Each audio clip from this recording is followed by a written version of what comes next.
আসসালামু আলাইকুম।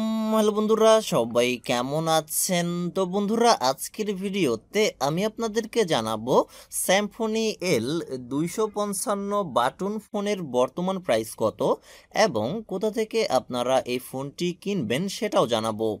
তো বন্ধুরা, আপনারা আমার হাতে স্যামসং এল 255 ফোনটি দেখতে পাচ্ছেন। খুবই চমৎকার ডিজাইনের একটি ফোন। এই ফোনটিতে রয়েছে 2.8 ইঞ্চির বড় সাইজের একটি ডিসপ্লে এবং এই ফোনটির উপরের দিকে রয়েছে বড় সাইজের একটি টর্চ লাইট।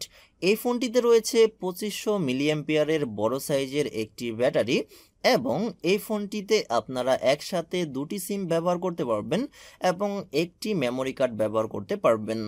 তাছাড়া ফোনটিতে অন্যান্য প্রয়োজনীয় ফিচার্স তো রয়েছেই, যেমন FM radio, Bluetooth, sound recorder ইত্যাদি। সব কিছু মিলিয়ে বর্তমানে এটাই হচ্ছে কম টাকার মধ্যে সেরা একটি বাটন ফোন। তো এই স্যামসং এল 255 বাটন ফোনটি আমি কিনেছি আমার এলাকার একটি লোকাল শপ থেকে মাত্র 1600 টাকা দিয়ে।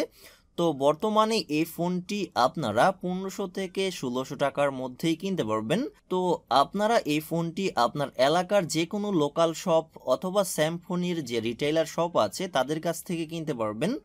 তো এই স্যামসং এল 255 ফোনটিকে চার্জ করার জন্য বক্সে একটি চার্জার দেওয়া রয়েছে। তাছাড়া বক্সের ভিতরে একটি ওয়ারেন্টি কার্ড দেওয়া রয়েছে। তো আপনারা সবাই জানেন স্যামসংয়ের সকল ফোনে 1 বছরের অফিসিয়াল ওয়ারেন্টি থাকে, তাই অবশ্যই বক্সের সাথে যত্ন করে ওয়ারেন্টি কার্ড এবং ফোনটি কেনার সময় সব থেকে যে ক্রয়ের রসিদ দিয়েছিল সেটাকে রেখে দিবেন। পরবর্তী সময় ওয়ারেন্টি ক্লেম করার সময় এই কাগজগুলো লাগবে। তো বন্ধুরা, আশা করি আপনারা বুঝতে পেরেছেন। আশা করি আজকের ভিডিও আপনাদের অনেক ভালো লেগেছে। ভিডিও ভালো লাগলে অবশ্যই ভিডিওতে লাইক দিবেন, শেয়ার করবেন আর অবশ্যই আমাদের চ্যানেলটি সাবস্ক্রাইব করবেন। তো দেখা হবে পরের ভিডিওতে। See you next time.